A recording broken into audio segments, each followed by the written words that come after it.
Top quality और consistent performance के लिए सिर्फ सिल्वर पंप नाम याद रखना। વિગતવાર સમાચાર પર નજર કરીએ તો ગુજરાત સહિત દેશના તમામ રાજ્યોમાં ચૂંટણી પંચ કરાવશે એસઆઈઆર, જ્યાં કેન્દ્રીય ચૂંટણી પંચે તમામ રાજ્યો અને કેન્દ્ર શાસિત પ્રદેશોમાં એસઆઈઆર કરાવવા નિર્ણય કર્યો છે। કેન્દ્રીય ચૂંટણી પંચે બિહાર સિવાયના તમામ રાજ્યોના મુખ્ય ચૂંટણી અધિકારીના અંગે પત્ર લખ્યો અને રાજ્યોના મુખ્ય ચૂંટણી અધિકારીઓને એસઆઈઆર માટે જરૂરી તૈયારી કરવા માટે પણ પત્રમાં નિર્દેશ કરવામાં આવ્યા છે। તો રાષ્ટ્રવ્યાપી એસઆઈઆર માટે 1 જૂન 2026ના ક્વોલિફાઇંગ તારીખ નક્કી કરવામાં આવી છે। કેન્દ્રીય ચૂંટણી પંચે સુપ્રીમ કોર્ટમાં આ અંગે જાણકારી આપી છે।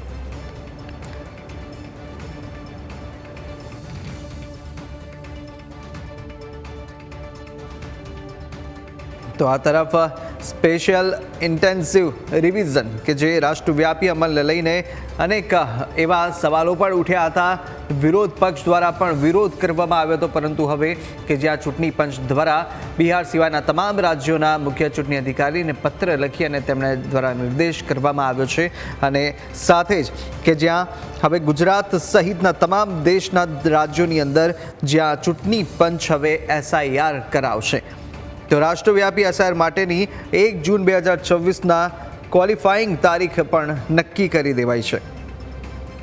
મહત્વનું છે કે આને લઈને અનેક વિવાદ પણ વકર્યો હતો ને જ્યારે આની શરૂઆત થઈ હતી કે જ્યાં બિહારના વિધાનસભા ઇલેક્શન પહેલાં આની શરૂઆત થઈ અને આની અંદર અનેક એવા સુધારા વધારા કરવામાં આવતા હોય છે કે જે આ એક જાતની પ્રક્રિયા માનવામાં આવે છે અને એસઆઈઆર જે ચૂંટણી પ્રક્રિયા છે ને જેની અંદર મતદાર યાદીમાં જુદી જુદી ખામીઓ હોય તેને શોધી અને તેને સુધારવી પડતી હોય છે, તેને દૂર કરવામાં આવતી હોય છે અને ચૂંટણી પંચ દ્વારા એક પ્રક્રિયા કરવામાં આવે જેને એસઆઈઆર કહેવામાં આવે છે। વધુ વિગતો મેળવીશું। સંવાદદાતા જયેશ ફોનલાઈન પર જોડાયા છે। જયેશ, એસઆઈઆરને લઈને ખૂબ જ મહત્વની અપડેટ આવી રહી છે કે જે હવે ગુજરાત સહિત જે દેશના અનેક રાજ્યોની અંદર એટલે તમામ રાજ્યોમાં છે હવે ચૂંટણી પંચ એસઆઈઆર કરાવશે। શું વધુ અપડેટ્સ? ચોક્કસથી જે પ્રકારે બિહારમાં અત્યારે ચૂંટણી પંચ છે તે એસઆઈઆરની પ્રક્રિયા છે તે કરાવી રહ્યું છે ને, જ્યારે જે વકીલ છે અશ્વિન ઉપાધ્યાય તેમના દ્વારા પણ એ માંગ સુપ્રીમ કોર્ટ સમક્ષ કરવામાં આવી હતી કે એક નિશ્ચિત સમય અંતરાલ મુજબ એસઆઈઆરની પ્રક્રિયા છે તે દેશભરમાં ચાલતી રહેવી જોઈએ ને એવામાં સુપ્રીમ કોર્ટમાં ચૂંટણી પંચ દ્વારા એ જવાબ આપવામાં આવ્યો છે અને એ જવાબમાં જે ચૂંટણી પંચ છે તે પોતાની તૈયારીઓ દર્શાવી છે કે રાષ્ટ્રવ્યાપી જે એસઆઈઆરની પ્રક્રિયા છે તે કરવામાં આવશે। તમામ રાજ્યો અને કેન્દ્ર શાસિત પ્રદેશો છે ત્યાંના મુખ્ય ચૂંટણી અધિકારી છે તેમને પણ એક પત્ર છે તે લખવામાં આવ્યું છે ને એ પત્રમાં એ નિર્દેશ આપવામાં આવ્યા છે કે એસઆઈઆરની પ્રક્રિયા માટેની તૈયારીઓ છે।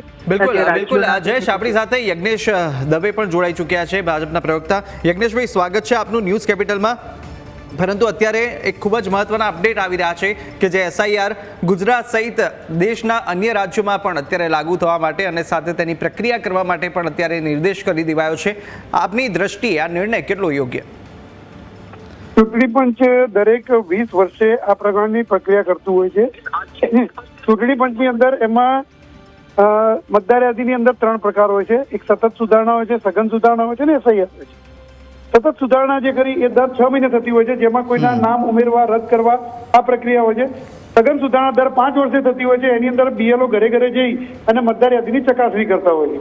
અને એસઆઈઆર એટલે દરેકના ફોર્મ ભરવાની પ્રક્રિયા નવેસરથી કરી કે જ્યારે 20 વર્ષે ડિલિમિટેશન આવવાનું હોય એના 2 કે 3 વર્ષ પહેલા એની પ્રક્રિયા શરૂ થતી હોય છે। આપણે ત્યાં ડિલિમિટેશન આખા ભારતની અંદર 2028માં આવશે, એટલે 2 વર્ષ પહેલા એની પ્રક્રિયા શરૂ થાય અને 2 વર્ષમાં પ્રક્રિયા પૂર્ણ થતી હોય। બિલકુલ, પણ આમાં છે ને વિરોધ પક્ષ પણ અત્યારે બિહારની અંદર જે રીતે આ મુદ્દો ખૂબ ઉઠાવવામાં આવ્યો છે અને કહેવામાં આવ્યું છે કે એસઆઈઆર વડે જે ચોક્કસ સમુદાય છે તેને ટાર્ગેટ કરવામાં આવે, તેમના નામ છે તેને કમી કરવામાં આવતા હોય છે। તો આવા મુદ્દાઓ દરેક 6 મહિને મતદાર યાદી દરેક પક્ષના કાર્યાલય પર પહોંચાડવાની હોય છે અને પહોંચાડતી હોય છે। 70 વર્ષ થયા ભારતને આઝાદ થયે અને 70 વર્ષની અંદર દરેક 6 મહિને મતદાર યાદી પહોંચાડતી હતી, તો રાહુલ ગાંધીને અત્યારે જ સૂજ્યું। એટલે આ બધી છે ને અર્થ વગરની પાયા વગરની વાતો છે। માત્ર ને માત્ર બિહારની અંદર હાળ ભાળી ગયેલા લોકો આ ચૂંટણીની અંદર જે કરી એવા મુદ્દા લઈને ફરે છે કે જે મુદ્દાને કોઈ વજૂદ જ નથી અને ચૂંટણી પંચે ચોખ્ખું કહ્યું છે કે તમારે જો કોઈ પુરાવા હોય તો તમે રજૂ કરો અને એફિડેવિટ કરો। રાહુલ ગાંધી કેમ એફિડેવિટ કરતા નથી, મારો એટલો સવાલ છે। બિલકુલ યજ્ઞેશભાઈ, આપણી સાથે મનહરભાઈ પટેલ પણ જોડાયા છે, કોંગ્રેસના નેતા, તે પણ આપણી સાથે લાઈવ જોડાયેલા છે. મનહરભાઈ, જે રીતે યજ્ઞેશભાઈ પણ કહી રહ્યા છે અને આપના જે SIR જે હવે ગુજરાત સહિતના તમામ દેશના રાજ્યોમાં કરવા માટે તેની પ્રક્રિયા શરૂ કરવા માટે નિર્દેશ કરવામાં આવ્યા છે, આપ પણ કહી રહ્યા હતા, કોંગ્રેસ દ્વારા પણ કહેવામાં આવી રહ્યું છે કે કોઈ ચોક્કસ સમુદાયને નામ છે તે મતદાર યાદીમાંથી કાઢવા માટે SIR કરવામાં આવતું હોય છે. આપના મતે આ નિર્ણય કેટલો યોગ્ય? જો દેશની અંદર અત્યારે વર્તમાન પરિસ્થિતિ અને આખા દેશનો એકમાત્ર મુદ્દો જો ચર્ચામાં હોય તો એ મુદ્દો છે વોટ ચોરીનો. અને વોટ ચોરીના મુદ્દા બાબતે સરકારની અંદર રજૂઆતો જે રીતે થઈ, જે રીતે ચૂંટણી કમિશન દેશ અને દુનિયાની સામે રાહુલજીએ ખુલ્લું પાડ્યું, એનો જવાબ હજી ચૂંટણી કમિશને આપ્યો નથી. 3 પૂર્વ ચૂંટણી કમિશનર એક જાહેર મંચ ઉપરથી એમ કહે છે કે ચૂંટણી કમિશનર જે વર્તમાન છે, આયોગ છે, એને જે રીતે રાહુલ ગાંધીને પડકારીને જે વાત કરી એનો જવાબ એને આપવો જોઈતો તો એ આપી નથી શકી. એ ચૂંટણી કમિશનની બદકિસ્મતી અને પરિસ્થિતિ દેશની છે. મારું કહેવાનું અહીંયા એટલું છે કે આ દેશમાં ગમે તેવા કાયદા લગાવવો તો એ સરકારને છૂટી છે. કાયદાની બંધારણમાં પરિયોમાં કોઈ કાયદો બનતો હોય તો કાયદાના કોઈ વિરોધી હોઈ ન શકે, પણ મુદ્દો એ છે એ જનતા લાગુ પડે.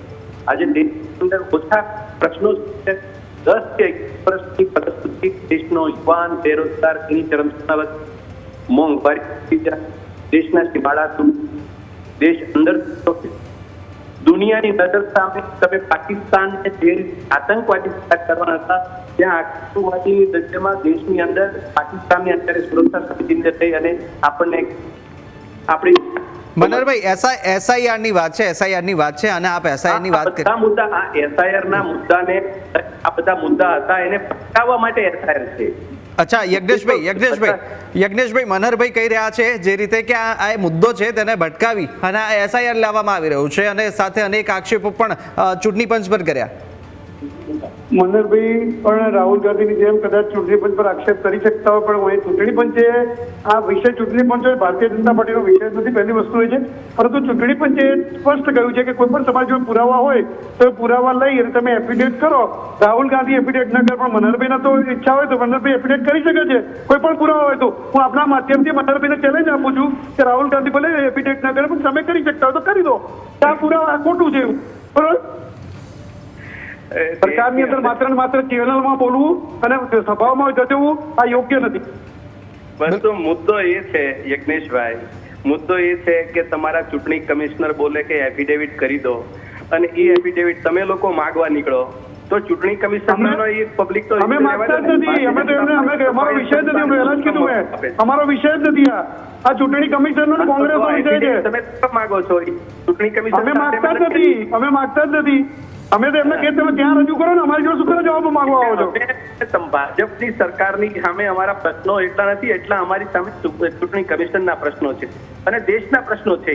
અને અમે એ રજૂ કર્યા છે, રાહુલ ગાંધીએ રજૂ કર્યા છે, એનો જવાબ જે આપ્યો છે પૂર્વ 3 ચૂંટણી કમિશનરે જાહેરમાં આપ્યા. કહેવાય ને એફિડેવિટ કર્યા 3 ને 3 ચૂંટણી કમિશનરે જે બોલ્યા છે, જે એનું ખંડન કર્યું છે આ જ્ઞાનેશ કુમારનું. તમે પૂર્વ ચૂંટણી કમિશનનો જવાબ નથી આપતા. એ કોણ હતા આ દેશની અંદર? એ પણ એક હિસ્સો હતા એક સમય એ જગ્યાનો. 3 ચૂંટણી કમિશનર જાહેરમાં બોલતા હોય કે જ્ઞાનેશ કુમારની વાત વાહિયાત અને પાયા વગરની છે, એ બાબતે ભાજપાની કોઈ સરકારમાંથી કોઈ એના ચૂંટણી કમિશનર જવાબ નથી આપી શકતા. મુદ્દો એ નથી, મુદ્દો છે દેશના મૂળભૂત પ્રશ્નોને ભટકાવી અને દેશની જનતાને ગુમરાહ કરીને બરબાદ કરવાની પરિસ્થિતિ તમે કરો છો. પણ મનહરભાઈ, આપણે ચૂંટણી પંચની વાત કરી રહ્યા. ચૂંટણી પંચ માટે કોંગ્રેસ હંમેશા અવિશ્વાસ જ તેમણે દાખવી છે. કોંગ્રેસ હંમેશા ચૂંટણી પંચની વિરુદ્ધમાં જ આવી છે. ભાઈ, ચૂંટણી કમિશન અવિશ્વાસ નહીં, વિરોધ પક્ષનું કામ છે. વિરોધની અંદર સાચો વિરોધ કરી અને જનતાના વાતને મુદ્દા મૂકવાની વાત છે. પૂર્વ ચૂંટણી કમિશનરો 3 જણાએ 3 ખુલાસા કર્યા છે કે જ્ઞાનેશ વર્તમાન ચૂંટણી આયોગની વાત જૂઠી છે, પાયા વગરની છે. એનો જવાબ કે એફિડેવિટથી માંગવો હોય જરૂર. વિપક્ષના નેતા છે લોકસભાની અંદર, એને એફિડેવિટ કેટલાક ના કરાવશો તમે? સત્યથી તમે દૂર નહીં ભાગી શકો તે સામે. આ વાસ્તવિકતા છે, સ્વીકારવી પડે તમારે અને વાસ્તવિકતાને સામે મૂકવા પડે.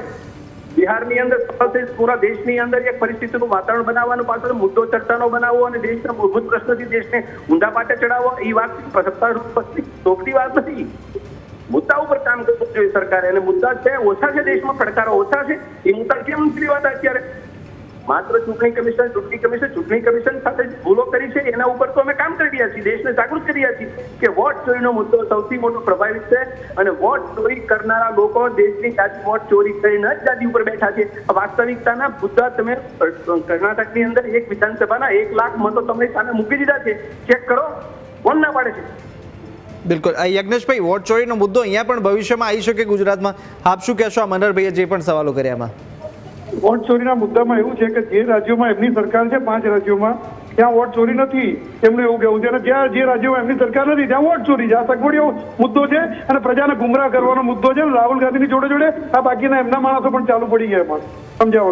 એમાં મુદ્દો એ છે ભાઈ કે રાહુલ ગાંધીએ પ્રેસ લીધી, એના બીજા દિવસે પ્રેસ લીધી હતી એના કેન્દ્રીય મંત્રીએ, એને મુદ્દો ઉઠાવ્યો હતો. કેમ એને પાસેથી એફિડેવિટ નથી માંગ્યું? માગો એની પાસે એફિડેવિટ. એ પછીના એક મહારાષ્ટ્રના આગેવાને પણ વાત કરી હતી, માગો એફિડેવિટ એની પાસે. રાહુલ ગાંધી તો પ્રેસ કોન્ફરન્સ લે છે અને પ્રેઝન્ટેશન આપે છે, એ દરમિયાન તો એને નોટિસ આપવામાં આવે છે. મુદ્દા બે સેમ હતા.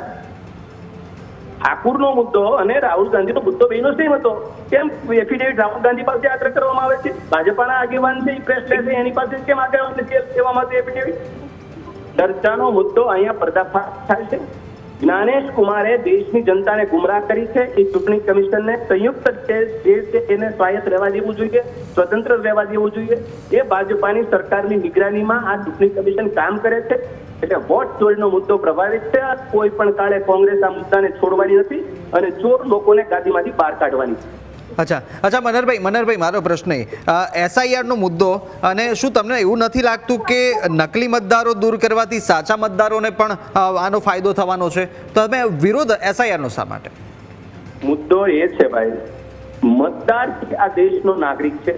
ચૂંટણી પંચના હવાલે પક્ષ પર તો નથી જઈ રહ્યા ને વિરોધ કરવા? એક મિનિટ. આધાર કાર્ડ તમે પહેલા માન્ય ન રાખ્યું, સુપ્રીમ કોર્ટના આદેશથી આધાર કાર્ડ તમે માન્ય રાખ્યું, તો એકને એક જો તમારી ચૂંટણી લેનારી એજન્સી તે એક શંકાના દાયરામાં હોય તો તમે ગમે તેવા નિયમો તમે સામે મૂકશો તો અલ્ટરનેટ તો ચૂંટણી કમિશન જ શંકાના દાયરામાં છે. અમે ક્યાં એવો સીધો આક્ષેપ કરીએ છીએ કોઈ બીજી વસ્તુ ઉપર? અને બીજું, આધાર કાર્ડ તો સુપ્રીમ કોર્ટે કીધું ત્યારે તમે માન્ય કર્યું, એ પહેલા કેમ ન કર્યું? એટલે આ બધા મુદ્દાઓ છે ભાઈ, દિવસે આવશે. અલ્ટરનેટ કોંગ્રેસ પક્ષનો વિરોધ એટલો માત્ર છે, જનતાને એક નાગરિકને પણ મત મળ્યો છે, સામ નાગરિકને મત મળ્યો છે અને મોટા માણસને પણ એક મત મળ્યો છે. એ મતનો અધિકાર આ દેશની અંદર સ્વતંત્રતાની રીતે થવો જોઈએ અને એને લઈને સરકારો બનવી જોઈએ. આનાથી મોટી અમારી કોઈ વાત જ નથી. બિલકુલ. મનહરભાઈ અને યજ્ઞેશભાઈ, આ બંને અમારી સાથે જોડાયા તે બદલ આપનો આભાર.